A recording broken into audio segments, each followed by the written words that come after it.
पुण्डरीकाक्षमाश्रयन्ती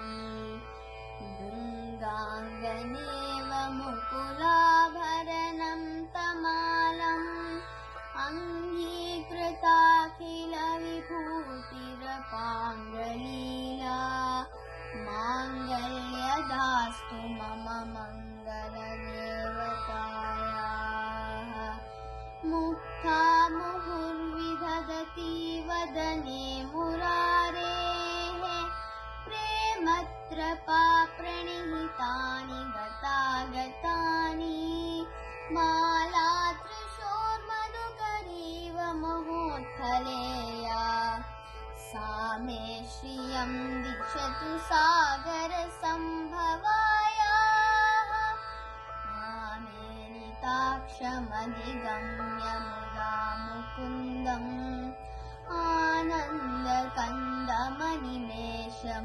आनन्दकन्दमनिमेषमनन्दतन्त्रम्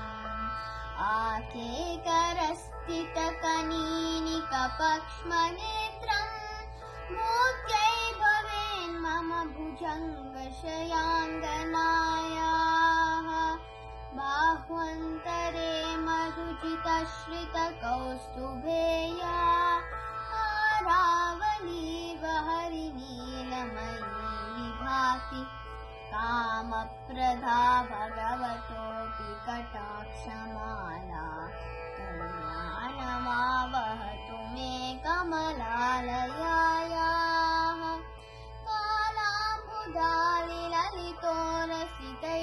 कालाम्बुदालिललितोरसितैटभारेः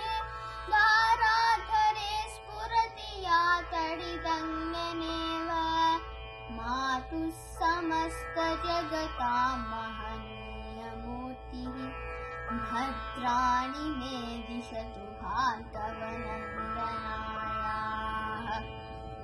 प्राप्तं पदं प्रथमतः खलु यत्प्रभावात् माङ्गल्यभाजि मधुमातिनि मन्मथेन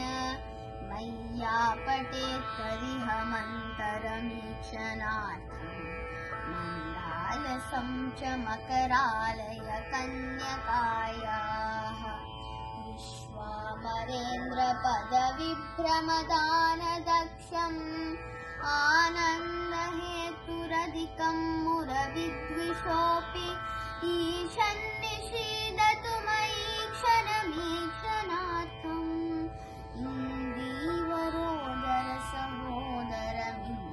इन्दीवरोदरसहोदरमिन्दिरायाः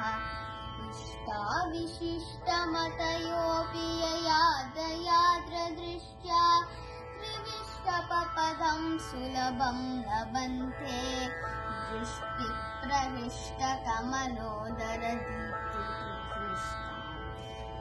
दृष्टिप्रविष्टकमलोदरदीप्तिप्रकृष्टा मम पुष्करविष्टरायाः दद्यादयानुभवनो द्रविणाम्बुदाराम् अस्मिन्न किञ्चन विहङ्गशिशौ विषण्ये दद्यादयानुभवनो द्रविणाम्बुदाराम् अस्मिन्न किञ्चन विहङ्गशिशौ विषण्ये दुष्कर्मधर्ममपनीय चिराय दूरम् नारायण प्रणयिनी नयनाम्बुवाः गीर्देवदेति गरुडध्वज सुन्दरीति शाकम्भरीति शशिशेखरवल्लभेति सृष्टिस्थितिप्रलयकेलिषु संस्थितायै तस्यै नमस्त्रिभुवनैकगुरोस्तरुण्यै श्रुत्यै नमोऽस्तु शतपत्रनिकेतनायै पुष्ट्यै नमोऽस्तु पुरुषोत्तमवल्लभायै नमोऽस्तु नालीकनिधाननायै नमोऽस्तु दुग्धोदधिजन्मभूम्यै नमोऽस्तु सोमामृतसोदरायै नमोऽस्तु नारायणवल्लभायै नमोऽस्तु हेमाम्बुजपीठिकायै नमोऽस्तु भूमण्डलनायिकायै नमोऽस्तु देवादिदयापरायै नमोऽस्तु शार्काय वल्लभायै नमोऽस्तु देव्यै भृगुनन्दनायै नमोऽस्तु विष्णोरुरसिस्थितायै नमोऽस्तु लक्ष्मी कमलालयायै नमोऽस्तु दामोदरवल्लभायै नमोऽस्तु कान्त्यै कमलेक्षणायै नमोऽस्तु भोग्यै भुवनप्रसूत्यै नमोऽस्तु देवादिभिरर्चितायै नमोऽस्तु नन्दात्मजवल्लभायै सम्पत्कराणि सकलेन्द्रियनन्दनानि साम्राज्यधारणि भवानि सरोरुहाक्षि त्वद्वन्दनानि दुरितोद्धरणोद्यतानि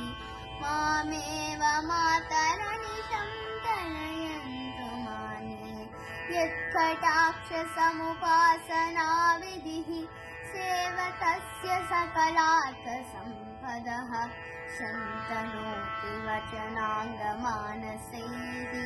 त्वां मुरारिहृदयेश्वरीं भजे सरसिजनिलये सरोजहस्ते धवलतमां शुकगन्धमाल्यशोभे भगवति हरिवल्लभे मनोज्ञे त्रिभुवनभूतिकरि प्रसीद मह्यम् भगवति हरिवल्लभे मनोज्ञे त्रिभुवनभूतिकरि प्रसीद मह्यम्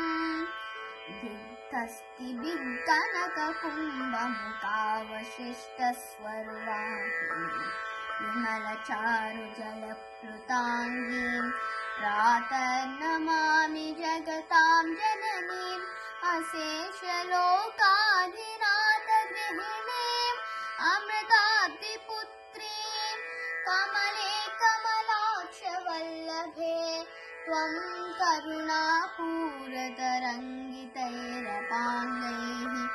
अवलोकय माम् अकिञ्चनानां प्रथमं पात्रम् अकृत्रिमं दयायाः स्तुवन्ति स्तुतिभिरभूभिरन्वहं त्रयीमयीं त्रिभुवनमातरं नमामि गुणादिका गुरुतरभाग्यभागिनः भवन्ति ते भुवि बुधभा